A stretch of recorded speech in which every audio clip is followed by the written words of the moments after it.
Today we're going inside Skid Row, an area iconic for its large homeless population and the effects of crime and drug fallout. It's been called Death Row. Today we go inside to let the streets speak for themselves. Skid Row has a lot of people out here, all kinds of cultures. Some people like living out here.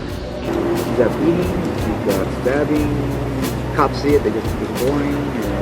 You got this drug-affected area also, but all downtown has it. But this is like the heart of everything. We found 3 locals to take us inside the world of Skid Row. With tales of robbery, violence, crime, and drug abuse, their stories rang more to the note of a war-torn or third-world country than of the center of Los Angeles. But the truth behind the area that hides from the glamorous mainstream image of the City of Angels is anything but out of the picture. And it's a truth that perhaps should have more attention paid to it. I'm Reverend Dr. Edward Eddie J. Merida. I was born and raised in Temple, Texas. At one time, I was Skid Row's most wanted. I had to owe a lot of people, and I paid all of them back. I paid all of them. I'm a loner. You know, I can only be with you for like a few minutes and I gotta go. Okay. Maybe you don't want No. That's the way I was brought up. Okay. You know, some of like our parents teach us you gotta have a lot of friends, you gotta, help you out, whatever, future. My parents told me you shouldn't have no friends. I came here from Salvador with no money, $35. Theft, violence, and drug use are the norm here. Everyone we talked to warned of the danger and shared incidences of crime. Locals and visitors beware. These roads are anything but safe. Could you tell a little bit about how it is to live here on Skid Row? How it is to live on Skid Row? Well, first, if you don't know anybody, you especially being white, you gotta be the first victim to get robbed, or manipulated, or a lot of bad things happen to white people here. Don't nobody got anything, man, and everybody tries to rip, tries to take. They try to be slick. Watch yourself. Like I'm in a wheelchair. Yeah, I've seen that. How do people try to take your wheelchair? They stole my chair twice already. There was a girl picking at my shit. She was picking at my clothes and things like that. But I saw the duffel bag. Yeah. And so I politely went over there and I said, "Hey, that's my duffel bag." And she says, "No, you're not." And we got to fighting. She hit me, and I couldn't hit her. So we swung around because she had one handle and I had the other handle, and we swung around about 4 or 5 times. She's real strong too. Yeah. But she let go of that thing and she tumbled and fell, and I took my duffel bag back. I mean, I get robbed, I get pocketed, they steal my stuff, and it was like, I'm not gonna lose my temper over it. Like I said, at night it gets really bad out here. Really. I feel drizzle. Well, anyway, at night it gets really bad, especially white people, and they come with 2 or 3 friends. They don't care. They'll take your money and everything. I seen one white person, about 2 black guys. They pull out a knife and we beat that shit out. I just had all my possessions stolen. You see me sitting here now? Somebody stole all my stuff. Watch your stuff, man.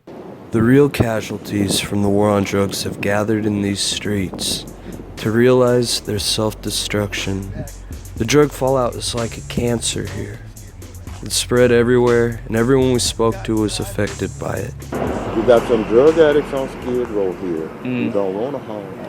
All right? They don't want what? They don't want a house. They don't want any housing. Yeah. They would prefer to live on the streets. So. I survive out here doing illegal things, stealing. Cops already know it. They call me Chiva Man. I sell Chiva. I did crack. I don't do crack no more. Okay. Yeah, I do something else. I smoke crack. Yeah. I'm a crackhead. I've been crackhead since the 90s. They sell everything. Everything. It was mostly crack, heroin, and speed. You're on Skid Row. You're already bottom of the barrel. Yeah. Not everybody out here is bad. Yeah. Everybody, things happen. Families and children, often in dire situations, can be found here too. Although there are programs to provide aid for those who seek it, many families and inhabitants of Skid Row feel that society has let them down and choose not to seek the aid available. We got a lot of more and more people becoming homeless. because the husband or the wife lose their job and they have to come out of their house. That's getting worse. You never know what these people are down here for, you know? They could be down here to support their children, their mom. I see families are with their mom, dad, and children. It's just something happened in society with jobs and all that. Yeah. You know, but I've heard that like kids actually live here. Is that true? There's kids that live like in Union Rescue Mission. They have family that live there, kids and parents. It is possible to get off Skid Row, but it's not the easiest thing to do for many who feel they have nowhere else to go. Should be kind to people. Well, I'm kind to people, but that side of me that wants to take something and take advantage. Here, let me go here. Yeah. You're not supposed to do that. The consequences happens to everybody if you do bad. Good consequences. I'm going to receive a lot of good consequences. And the scary part about that karma, you're going to get some karma. You're going to get paid back either way, but you never know how it's going to manifest itself. You know what I mean? You know, like you can do something and go to jail, but it's not just jail you're going to. You're going to somewhere where you don't know what's getting ready to happen to you. I've lived on the streets long enough. Yeah. And been around enough people. I mean, really lived on the streets. Yes. Slept on the streets. So that I basically no longer feel any sympathy for some of them because that's the way they want to live. At one time, I wanted to live on the streets. Okay, I got tired of it. Yeah. A lot of people still want to live on the streets. They don't want any housing. Those you won't be able to help. Some of them really won't help. Skid Row, if you really want to get off Skid Row will help you out in whichever which way they can. But you got to do the footwork. You got to do the steps. Not it's gonna happen like that. It's gonna be like takes a little time. Even in the darkest places, there's still a glint of hope.